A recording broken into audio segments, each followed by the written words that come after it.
গণতন্ত্র মানুষকে যে বেইজ্জতি করে বা গোলাম বানিয়ে রাখে তার জ্বলন্ত প্রমাণ হচ্ছে আমাদের দেশের কিছু ওলামা ইকরামের দিকে তাকালে আমরা দেখতে পাই যে তারা গণতান্ত্রিক প্রতিক্রিয়ায় বা গণতন্ত্রের ফাঁদে তারা পা দিয়ে ক্ষমতার লোভে হোক বা জনগণের সেবা করার উদ্দেশ্যে হোক, জানি না তাদের মনে মাকসাদ কি ছিল, তবে তারা যে বেইজ্জতিটা হইল, এক তো তারা রাষ্ট্র ক্ষমতায় যাইতে পারলো না, দ্বিতীয় তাদের যে সম্মানটুকু ছিল তা তো হারাইলো।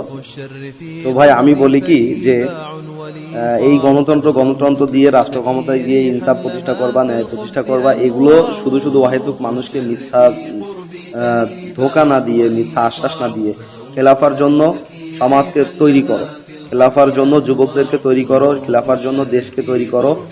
ইনশাআল্লাহ দেখবে পার্লামেন্টে তোমাদের চেষ্টা করা লাগবে না যাওয়ার জন্য, পার্লামেন্ট তোমাদের পায়ের নিচে এসে পদচুম্বন করবে ইনশাআল্লাহ। সেই সময়টা তখনই সম্ভব হবে যখন আমরা খেলাফার জন্য পুরো জাতিকে তৈরি করতে পারবো ইনশাআল্লাহ।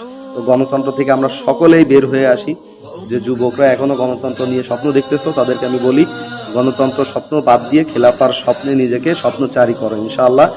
এই জমিনে সারা বিশ্বে, শুধু বাংলাদেশে না, সারা বিশ্বে ইনশাআল্লাহ একদিন খেলাফা প্রতিষ্ঠা হবেই হবে।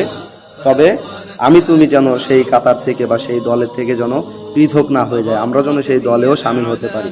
এই জন্য খেলাফার জন্য নিজেকে তৈরি করো, নিজের সমাজ তৈরি করো, নিজের দেশকে খেলাফার জন্য তৈরি করো ইনশাআল্লাহ। একটা সময় আল্লাহর জমিনে আল্লাহর দ্বীন বাস্তবায়িত হবে, আল্লাহর শরিয়া দিয়ে এই জমিন প্রচালিত হবে ইনশাআল্লাহ।